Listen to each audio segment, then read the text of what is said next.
হ্যাঁ শফিক ভাই কনে গেলেন? এই আজকে পুকুরটা পরিষ্কার করবো, মাছও ধরবো। আপনি আমার সাথে থাকেন। যাই হোক, এখন কাজ স্টার্ট করে দিলাম। প্রথম ঝাঁকা তুললাম মেশিন দিয়ে, দেখি জঙ্গলের ভিতরে কি কি আছে, কি কি পাওয়া যায়। এই ঝাঁকি দেই, একটু ঝাঁকি দেই। ওরে বাবা, এটা দিয়ে কুচ্চা মাছ। কুচ্চা মাছ গো, কুচ্চা মাছ।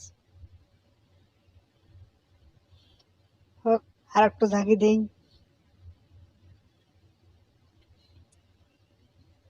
নিচে বালাই, নিচে বালাই, নিচে বালাই, একটু উলট পালট করি। ঝাঁকি দিয়ে দেই ভিতরে আরো কিছু আছে নাকি। মনে হয় তেমন কিছু নাই কে। কিছুই তো পাওয়া যায় না। ওরে তো ব্যাং, ব্যাং এটা, ছোট ব্যাং। নাই, আর এর ভিতরে আর কোনো মাছ নাই কে।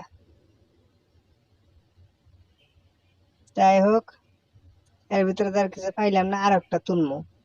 দেখি ওই জঙ্গলের ভিতরে কি পাওয়া যায়। এইবার একটা বেশি করে তুলি, দেখি এর ভিতরে দিয়ে মাছ পাই নাকি। এই যে উঠছে উঠছে, এই তো তুলে আলাইছি। দেখি ফালাই দেই। ও রে, ভালোই মাছ হচ্ছে। এলে কি সরপুটি দেখা যায়। আজকে মজা করে খাওয়া হবো সরপুটি গুলা ভাইজা করা করে। তিন বন্ধু মিলে আমরা খামু। পুকুরও পরিষ্কার করা হইতেছে, মাছও মারা হইতেছে।